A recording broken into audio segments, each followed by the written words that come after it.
there, all you wine lovers out there. My name is Colleen, and I'm a specialist wine guide in the beautiful Cape Winelands region of South Africa. As you know, the corona pandemic has decimated many small businesses, and the tourism industry has probably been one of the hardest hit industries.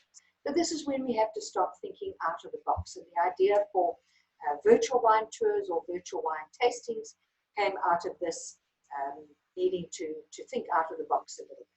So what I'd like to do is I'd like to start off today with a wine tasting, a simple, short, easy way of doing a wine tasting, just following various steps. So what I'd like you to do is go and grab yourself a glass of your favorite wine.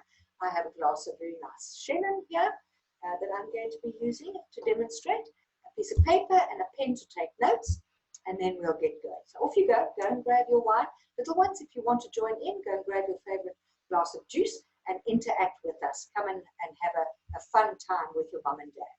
Right, all set? So let's get going. So basically with your wine tasting, you're looking at three different sections to a wine tasting. You're looking at the appearance of the wine, you're looking at the nose or the smell of the wine, and the palate or the taste of the wine. So let's go back to the appearance of the wine. What you want to do is you want to look at your wine and just see that it's nice and clear and bright. You don't want it to be cloudy. You don't want there to be particles floating around in it. Nice and clear and bright. As I said, I've got a nice Chenin here, and that one's looking beautiful and clear and bright. Then what you want to do is just start learning about the wine that you're going to be tasting based on what the appearance of the wine is. So obviously I can see this is a white wine. Straight away you can see whether it's a white wine, a rosé, a red wine. If it's a sparkling wine, you'll see the bubbles.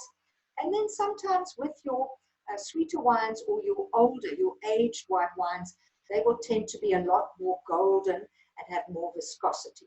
So there already we're starting to get an idea of the wine that we're going to be smelling and then eventually tasting. Secondly, you're going to experience the nose of the wine. So you put your nose in, take a nice smell of the wine, and just remember that your ability to smell is a trigger of memories. It also contributes about 75% to what you're going to be tasting. So a nice smell of the wine, and here you're going to start getting the aromas. You're going to start getting all your senses involved, getting the aromas of the wine. The aromas come from the grape varietal, and by grape varietal I mean the type of grape. For example, a Sauvignon Blanc, a Chenin, a Chardonnay, a Cabernet Sauvignon. You're starting to get an idea of what the grape varietal is that you're going to be tasting. Secondly, when you smell again, you'll start getting the bouquet of the wine. The bouquet of the wine basically means the style of winemaking, the way that that wine has been made. Has it been maturing in a stainless steel tank? Has it been maturing in an oak barrel? So that's your bouquet of the wine. And then if we move on to the palate of the wine, you're going to take a sip of your wine, you're going to swish it around in your mouth in a sort of mouthwash kind of action like this.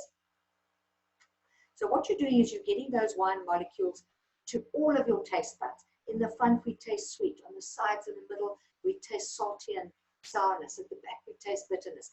So you're getting the wine to all of the sections of your palate now, so that you can start experiencing the true flavor of the wine. So you want to be able to pick up your fruitiness of the wine. You want to pick up the style of wine making. If you're picking up the types of fruit, that will also guide you as to the grape variety or the type of grape that you're going to be tasting or you're tasting.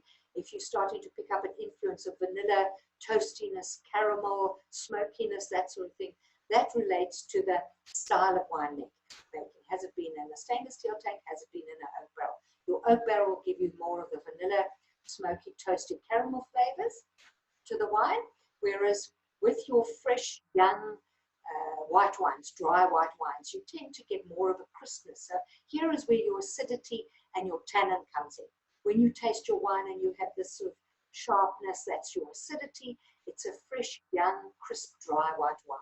If you start to experience the tannin, the influence of the tannin, which dries your mouth out, especially in the front of your palate, that is the influence of the oak from the barrel and also from the skins of the grape. So that is technically normally more for a red wine or a wooded white wine. So now you've tasted your wine and you're starting to experience all of these sensations in your mouth. Then If you swallow the wine, you'll get an aftertaste. So either a lingering aftertaste, normally you're more full-bodied, your really good quality wines will give you more of a lingering aftertaste. So now we're just going to recap those different steps in our 5 S's. And our first S is just to see what's happening in the wine.